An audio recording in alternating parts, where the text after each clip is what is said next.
Hey everyone, and welcome back to another industry report. So, The Last of Us Part 2 is finally out, and with that happening, much more is actually known about the content of the game, and more general audience reviews are starting to come in. Now, of course, sorting out which are real reviews versus kinda for the memes, that's pretty darn tricky. But even with that, it is apparent that there is a great disconnect between the core fans of this franchise, at least some of them, and many reviewers. That's something to dive into. Something like that, yeah. We've also seen what seems to be the game director's self-insert having a, and mocap self-insert, having a highly awkward sex scene, which is a bit weird. I don't know. What do you think? You guys think that's the real one? That you think that's what they did? I don't know. I mean, like, let's be real. There's a lot of guys that have beards and man buns, okay? But this does seem a little bit... seems a little bit suspect, okay? A little bit suspect. There's the trading card cameo that rates him as 60% brawn, 100% brains, and generally things that are pointing towards a severe ego problem infecting the game. So that's honestly quite uncomfortable. Plus then, there seems to be a significant policy problem from Sony, who have let this game away with doing things far beyond what they've censored many other games for actually doing on their storefront. Things that Nintendo, by the way, have been totally fine with. So yes, there's a lot to sift through here. If you're new, give us a sub for lots more gaming news content. And of course, give that like button a little smash to help us out with the YouTube bots. And with that said, let's get into the video. Okay, so the first thing we're going to do is talk about the general reception that won from players now that a bit more of the game has came out. Then there is also the weird stuff about Neil Druckmann, and I know that that might not seem like something that's relevant here, but unfortunately, I really do think it is, based on a lot of content that people have seen, and I think you'll understand why as you go through this video. Well, what is this video here? A special message from... Can I look at this video? It's a 2-minute video. Let's see what he says. Hey guys, as I'm sure you've heard by now, The Last of Us Part 2 has a release date of June 19th, 2020. How about that? But that's not what this video is about. We wanted to let you know that we have gone gold. So back in April, we told you that, you know, due the state of the world, logistics way beyond our control. Gone gold? We had to push the game, which gave us a few extra weeks to polish. And now that we have a release date, we've submitted our gold master. So that means discs are starting to get pressed and the executable is being put on the PlayStation Network. And you're going to have our game in just a few short weeks. Okay. And normally this would be a moment of celebration. You know, we'd be at the office having a drink, eating cake. But we're all stuck in our homes. And I just want to take this moment to congratulate the team that has pulled off the most ambitious game we've ever made. And I know I've said this before, but you won't know to what degree until you get your hands on it and just see the care that has gone into every detail, from the level design to the mechanics, just graphically how the game looks, environments, art direction, characters, story, the audio design. Here's a fucking... Like, the first half of the video is fine, right? There's nothing, like, obviously he's proud of his game, right? Here's something that these fucking companies need to do. They need to just fucking disable likes and dislikes. Because if you see a bunch of negative dislikes, it's going to create a perception in your mind that the video's bullshit. And so I'm going into this, right? And if I didn't see a negative like and dislike bar, I would think, okay, this guy just shipped a game. But whenever I see the negative like and dislike bar, you're just going to immediately assume that there's something wrong with what he's saying. 100%. That this is just, it's human nature. Soundtrack, oh my God, the soundtrack is so amazing that even for us who have played this game, we can't even count how many times. We know it inside out. We're still emotionally moved. I've just finished a playthrough and I was crying by the end of it. Amazing. And it's just pretty incredible. And I'm extremely proud of it. The team is extremely proud of it. And we can't wait to hear what you guys think once you finally play it. And I will just want to say on behalf of everyone at Naughty Dog, we want to say thank you to you guys. You know, you've been very patient waiting for this game for years with us. And you're just a few weeks away from getting it. And a lot of you have sent us very sweet, encouraging messages along that time that have been really helpful. We make this thing.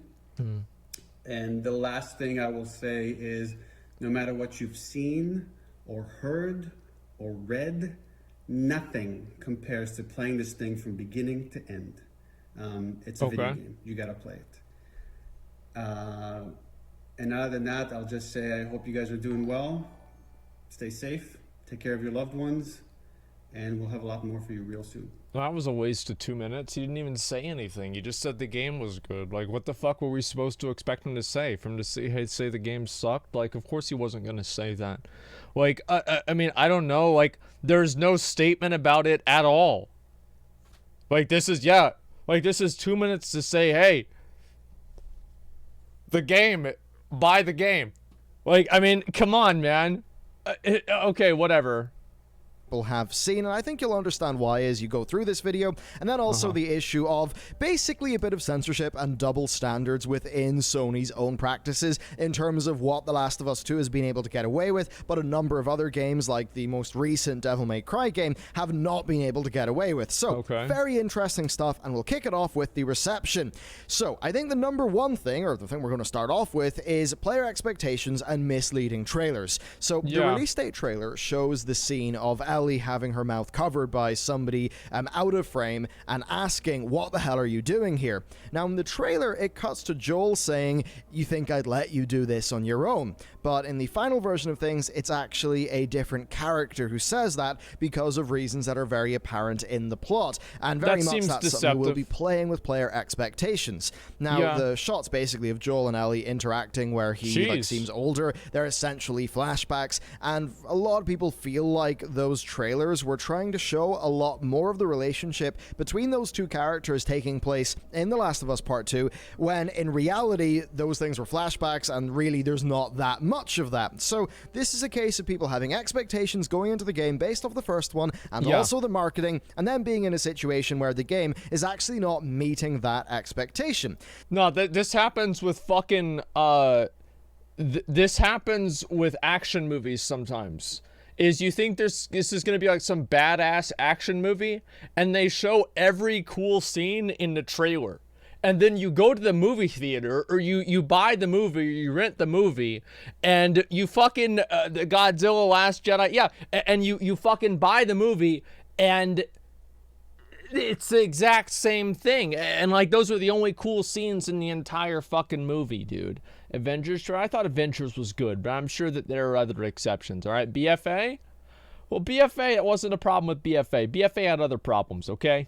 Like, let's be fair. Now, this is not the first time the Naughty Dog have been deceptive in trailers, even for this franchise. In The Last of Us 1, well, they had a scene made entirely for a trailer to make people think that Ellie would have to kill Joel. And on this, Neil Druckmann said, and this is the quote, "We purposefully deceived players with certain trailers." Now, this is something that happens quite a bit in a lot of media, but I think it's just that sort of thing where you're playing with fire. I mean, take the Peter... I think, like, so here's a way of showing, like, all right, so you know in like Batman versus Superman, where like the trailer kind of implied that Batman and Superman would team up at the end of it, but at the same time, like the movie wasn't really Batman versus Superman, it was them versus Doomsday. Like, that's the kind of deception that's okay.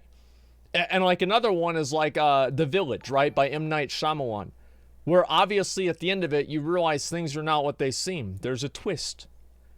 But there's like a certain type of deception that's okay and a deception that's not okay. And I feel like deceiving people in this way, it's a little bit more gray. Markers in Spider-Verse, that's one example of a little bit of that happening, but this is a very different example that I think is playing with people on a bit more of a fundamental level, which has led to that disappointment and people not really getting what they expected based on the marketing materials of the game. Now, there is another common complaint we saw where people are basically saying the game is barely focusing on the infected and that situation, and is a lot more focused on, you know, the human stuff, the human enemies, which I mean is perfectly fine, but for some people that was not what they expected. Personally, can't say it would bother bother me that much. Yeah, but overall, I would say that playing with expectations is dangerous, and I think that quite obviously has meant that a lot of people are calling this the video game version of The Last Jedi. And I think, what does that mean? Well, it fundamentally means just something that some core fans feel betrays their expectations, or some fans thinking that it's subversion for the sake of subversion, not really making good on it. And yeah, I think that's very true. It's like whenever people add in unnecessary plot devices that just so they can basically masturbate themselves at how good they are at telling stories, rather than just telling a very good, clean story. Like there are a lot of movies that have very clean and good stories that just work. Like you look at Conan the Barbarian. That is a good story. You know exactly what's gonna fucking happen, and then Conan fucking takes it home at the end and everything's fine. You look, yeah, it's Game of Thrones season 8 is another example of that, but I think that's more complex. But then you look at Lord of the Rings. Like, Lord of the Rings is very obvious what's going to happen, but it's okay, and people are all right with knowing what the end of the story is going to be because it's such a good story. And of course, the Metal Gear Solid 2 comparison is brought up quite a lot because, I mean, yeah, people thought they were going to be playing Snake for the whole game. Nah, they got Raiden, and back then, that was a fairly major drama. So that's a few of the complaints that have went on. There are other ones that I think are extremely, just a bit of a problem, which I'll get onto. But overall, the Metacritic scores have only just opened up this morning, and you're looking at about a 3.8 based on 4,000 plus ratings. That will fluctuate a hell of a lot. There definitely are review bombs there for the sake of it, of course, but there do seem to be a lot of genuine posts there. People talking about gameplay mechanics, talking about characters, talking about the story, and a lot of what people are saying about the story seems to actually be quite close to some of the more critical reviews of the game. Those, of course, were reviews that were unscored from outlets such as Kotaku and Polygon, who generally were a bit more critical on the game. Now, what is interesting is a lot of people hating in this game culturally. There's a bunch of, like, trans and gay jokes from the channers, which literally don't bear any weight here, that are like, I mean, number one, like, not actually true for the character of Abby, and I think they're a manifestation of people not being happy. I would say, though, that the channers were not really the audience of The Last of Us Part 1, so I think they're jumping on this for some banter, right? Some memes. It's what they do, but I don't think it's what they do. And I don't know. I agree with that. You know, it's not even relevant to the story, though. It doesn't really matter. The point I'm making is, like, yeah, it's like any time that there's like a gay character in a game, like people there's a controversy about it. You know what I mean? And so it is tiring to an extent, but I don't know how much of it really played a part in The Last of Us 2. Or audience of these games, and I think that really a lot of that, just a lot of that angle is completely pointless and just a load of BS. And I think we need to be really careful here that those sort of, I guess, made up criticisms that are mostly jokes, we need to be careful that those don't actually mask out the genuine criticisms about the plot and the character motivations. And that's what I was saying with the reviewers and with the critics and everything, is that people are masking the genuine criticism, and they're saying, well, all the genuine criticism doesn't matter because some people are being bigoted about it, you know? And like, this is... I hate that. It's kind of like what happened with Star Wars 2. And the pacing, because it seems like the people who really like The Last of Us Part 1 and were excited about going into this game, it seems like a lot of those people are not particularly thrilled at characterizations, the plot line, things like that. You know, the actual criticisms of the game as is presented. But fundamentally, you're in a position where this is a game that a lot of people put a lot of weight into, right, in terms of the more official reviews that came out. And yes, there's then masses of memes referencing some of the more, you know, funny scenes. There's one we'll get into in a bit, in a negative light. And it's a situation where The Last of Us 2 had all the eyeballs in the gaming world on it, and it's being made fun of. And in a lot of cases, and we'll get onto this with the Neil Druckmann's seemingly rather insane ego situation, that, I mean, some of that is kind of warranted. It's kind of funny. Now, as for the actual user reviews and the issues that people seem to be experiencing, well, gameplay that is too similar to The Last of Us Part 1, right? 7-year gap, an entire generation between them, and it doesn't feel like that much development has actually happened in terms of bringing the formula forward and doing more things. Now, people are saying the game looks gorgeous, it's animated gorgeously, and that definitely seems to be the case. but most people are saying that the writing is where they're struggling with it, that it's an insult to The Last of Us, and that it doesn't resonate with people, that it's basically a like complete, you know, just boilerplate revenge story that doesn't have much payoff. I mean, like, for one quote, somebody said, it seems like the writers simply have no idea how to write properly, not just for shock value. It's Game of Thrones season 8 all over again. There's a lot of people thinking that. There's a lot of people saying, I feel like, yeah, like oftentimes people have like a really good genesis of a story, and then they just fail to be able to develop the story without using like boring plot devices, or be able to tell the story in a fulfilling way.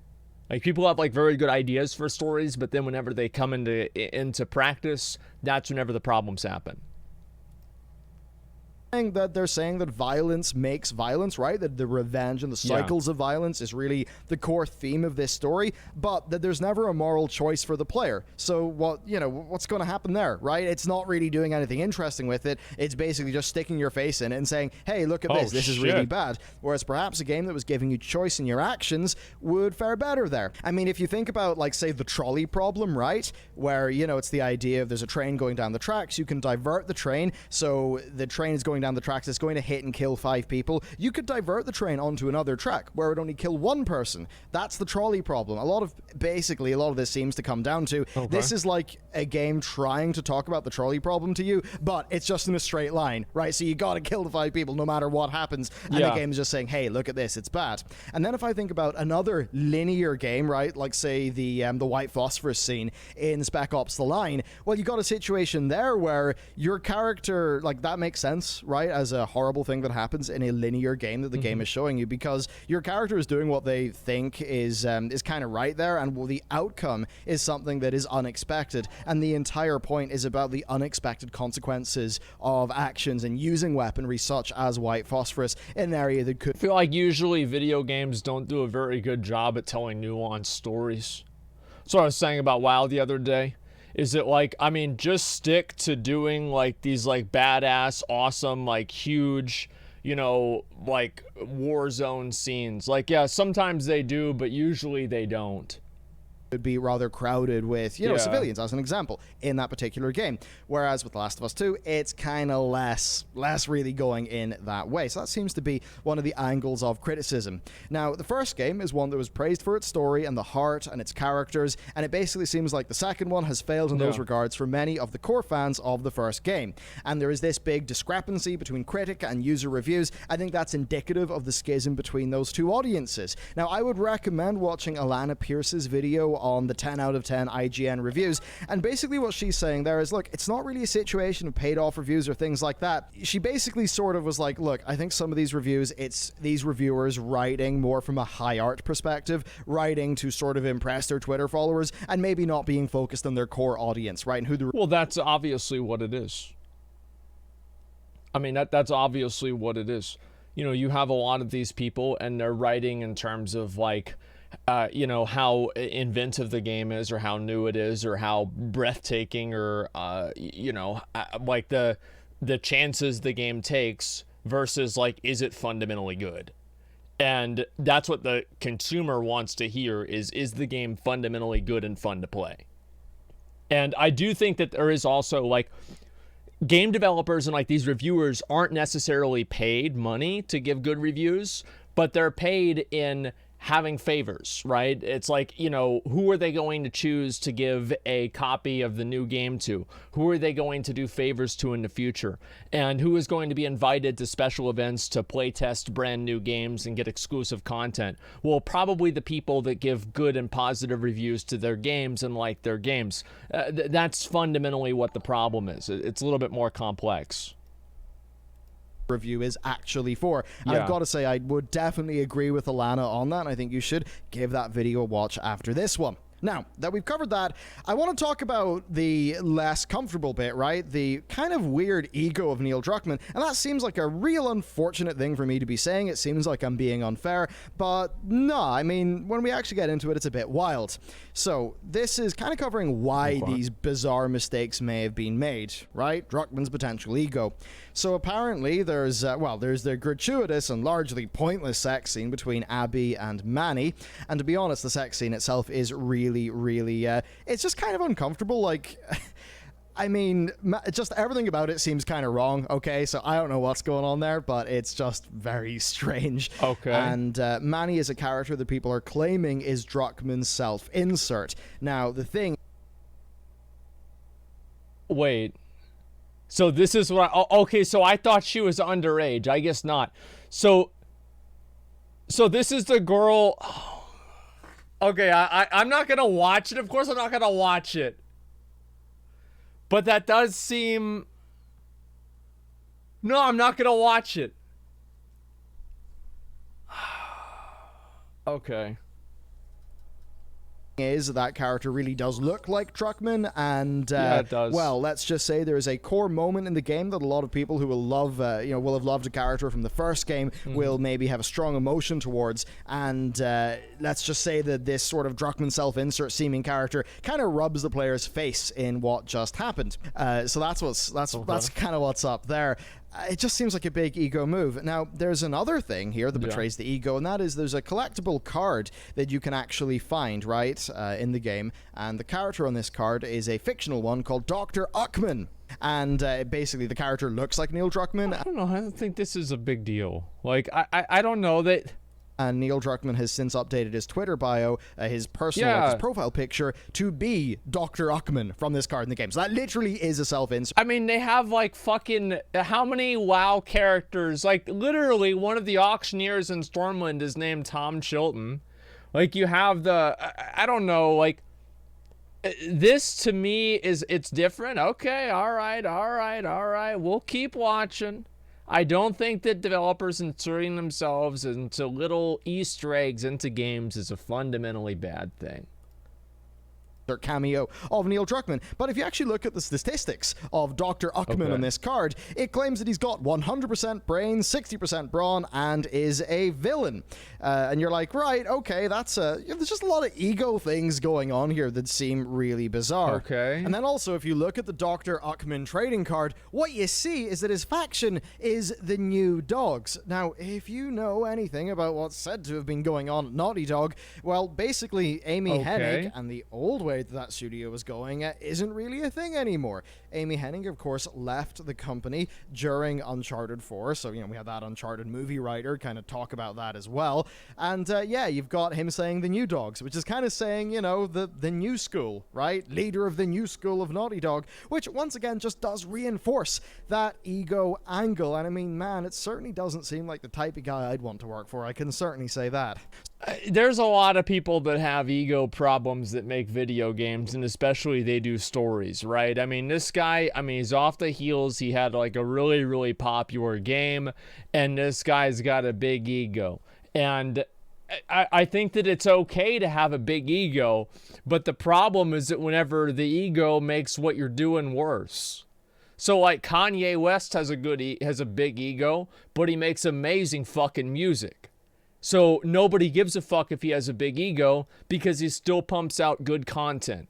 And if you stop pumping out good content, then people call out the ego. But if you don't and you keep making good content, it's okay to have a big ego. True? I don't know. I feel like Kanye West makes great music. Some people might disagree with me. Yeah, I know not everybody likes it, but I think he's great. Okay? Even my mom likes Kanye West, okay? She's like almost 70. So basically the situation here is that, like, Druckmann seems to be writing this game for himself, for the sorts of people who are backing him up on Twitter, instead of, writing it purely for the audience or trying to get a mixture of both. It feels very performative, very edgy for the sake of it, and it's claiming to have this message about cycles of violence and revenge that a lot of people are not really feeling like they're actually getting from the game. Now, it's also alleged, right, I say, that Druckmann was the reason why Amy Hennig left the company, and it was over a myriad of disagreements. Now, for what it's worth, a writer who was on the Uncharted movie called Joe Carnahan called Neil, quote, a jerk-off and, quote, hitchhiker who stole credit for Uncharted 4 from Amy. That's Amy Hennig. Now, this is...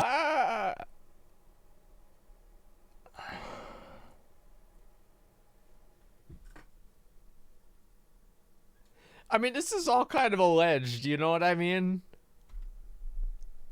I mean, I don't know. I have no idea. I wasn't there. Like, people are just like, I feel like people just believe that, like, reflexively, because they're like, yeah, this guy's an asshole. It's probably true. Yeah, fuck him. And, like, no, I think that's happened to me, too. You know, like, you see some people, but it's true. Yeah, I mean, no, really, people are just, no, they see it, and they're like, yeah, it's confirmation bias. It's like, you know, whenever you see a dude, and, like, somebody accuses this dude of sexual misconduct, and you just look at the motherfucker, and you're like, yep, you did it. Like, you just look at him, and you fucking know they did it. And it's the same thing, man. And, like, what does that come into? I have no idea. But I think a lot of times that's what happens. Just what this guy said. It is unsubstantiated, but I will say that it does fit a narrative that people are trying to push, and that sort of situation, right, where the shoe fits. So whether that's true or not, it certainly is a perspective that I think will be spreading. So that's the Druckmann angle, right? You kind of look at the guy at the top and you think, well, has that actually trickled down to the rest of the game and maybe betrayed the excellent quality of work that was done by likely the vast majority of the Naughty Dog workforce? Then finally, there's the angle of a bit of weird censorship going on, right? Where basically anime titties aren't okay, but if it's a PS Boys game titties, then it's okay. I know it sounds like a weird thing for me to say, but... Well, so... a PS boy? What's a PS boy? So here's the societal expectation. Women can't be topless, but men can. All right? That's what we've decided. Why have we decided this? I don't know. I think that's a bad call, personally. But that's what it is. And it's a girl. I don't know if it's a girl or a guy, right? If it's like a trans person, I would say if they, I don't know, like this is like, if I say it in the wrong way, people are going to interpret it as I hate trans people, which is obviously not true. But if it's a woman and she's identifying as a woman, she's gone through the thing and everything, and she has like breasts, then she's a woman. Then yeah, I would cover it up. Of course. Like, of course. That's what makes sense. There's a bit of a double standard here. It's something we've not really covered in the channel that much, but essentially, right, DMCA 5, it had this bit of censorship where a crack of the ass was covered by a very, very, very funny looking lens flare, and it was only in the PS4. Omega Labyrinth Z was blocked from release outside of Japan, despite P-Cube getting the all clear from the age rating bodies. There's then the whole Senran Kagura affair, where Burst Renewal was delayed to remove intimacy mode in the West. Senran Kagura 7 was even impossible to release. People are such pussies about that shit here. They're such pussies about it, and it's embarrassing. I don't know why they are. Like, it's so weird to me that like we can have scenes after scenes after scenes of gratuitous violence, bloods, people's entrails being pulled out, but the moment that you see a nipple, oh my God, oh no, what? Somebody think of the children? Give me a fucking break, man.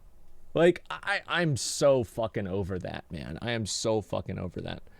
It's annoying to me, man. It's so puritanical, religious element. I don't think we should make decisions based off of which book from 2,000 years ago people decide to believe. Okay? It's fucking stupid. Due to platform holder policy changes. And I mean, look, it's Senran Kagura. Like, come on, it is a bit wild sometimes, isn't it? But there is just this situation where there seems to be a very different standard that Sony are holding these, like, Japanese developers to when it comes to, you know, like, sexualized content in their games. Whereas then you look at The Last of Us Part 2 and you've got this pretty uncomfortable, sort of out of nowhere, like sex scene that's really gratuitous, right? That's a lot more gratuitous than what a lot of these games are doing. And you're kind of like, well, Sony, why are you not like applying your stuff in an even way here? And then the very same day that all this stuff came out for The Last of Us Part 2, P-Cube had to announce that the visual novel, I think Okana is how it's called, I forget. Okana basically had What is it with these like fucking anime games and like nudity? Like, I don't know what it is with these games, but they're just so fucking hell-bent on it. It is insane to me. Like, I just see it constantly. Like, they've got to show the nudity. Like, it's, it's crazy. Like, I'm okay with it, right? I think it's fine. But damn, like, yo, relax. Remove 3 scenes and had to change 4 just on the PS4, right? But the funny thing is, the Switch version of that game is going to be fine and unchanged. So, yeah, it's quite funny. You know, Sony struggling with this VN, but Nintendo, who are the far more, you know, children-oriented company, being like, no, as long as this game is on our store and it's clearly marked as 18 plus and everything's above board, then fire away, put your 18 plus content on our store. It's just kind of funny seeing Sony versus Nintendo and what they're kind of okay with here. So, there you go. That is the situation for The Last of Us Part 2. Personally, after this video is recorded and I finish up the rest of my day's work, I'm going to be going home to play it, because I want to be pretty clear here. The Last of Us Part 1 was a game that I absolutely loved. I never played it. Yeah, I never played The Last of Us Part 1 at all. I don't really have, like, much of a perspective on this. Uncharted 4 was a game that I absolutely loved. And by all accounts, Neil Druckmann was a pretty darn major dude on both games. Yeah. So, for me, I'm kind of interested in, you know, has it went wrong? Are the reviews right? Are they wrong? Well, you're going to have, like, here's the thing, is, like, you're going to have anybody who's a creative person, like, people put out, like, you can have a really, really great artist, and every once in a while they put out a shitty CD or a shitty album, right? And like, it's okay to say that, yeah, everything was good, but that one was bad. Like, that's the way it is. Like, you have directors, they have these really good movies, and then, you know what? They have one movie come out, and it fucking sucks.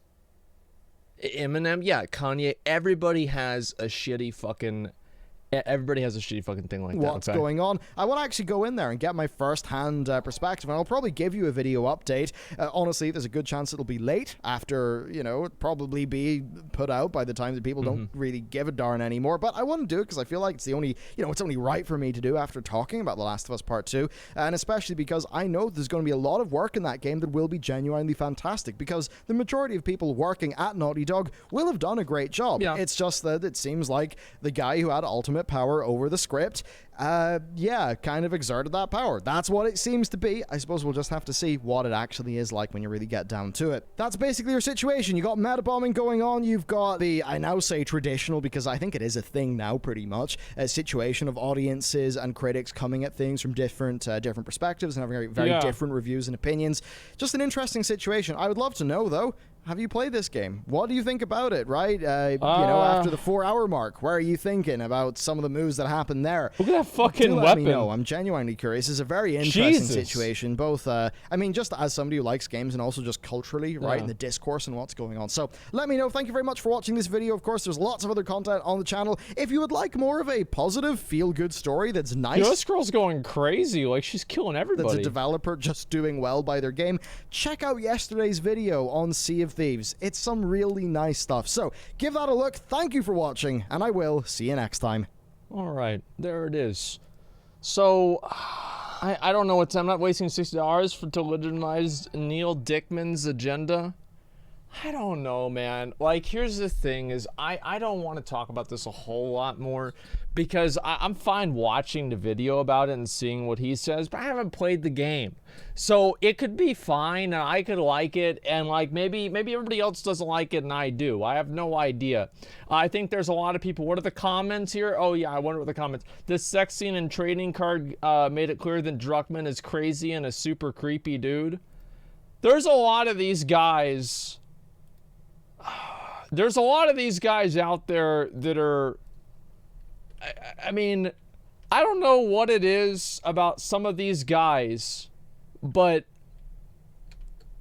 they're really creepy and they're just weird. And do watch the scene, it's super creepy. I'm not gonna watch it. Like, if it's a sex scene or something like that, I don't want me pulling up the sex scene to be a different context than playing the sex scene in the game, and I don't want to get in trouble for it, okay? So that's why I'm not going to play it, is I feel like it could maybe get me in trouble, and so that's what it's gonna be, all right? Okay, all right, what about this one here? Yes, dude? No!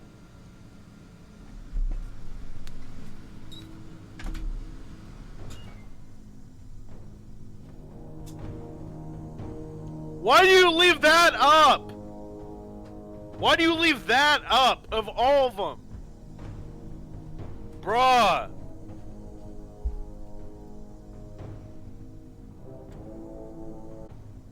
What a what a what a fucking cocksucker.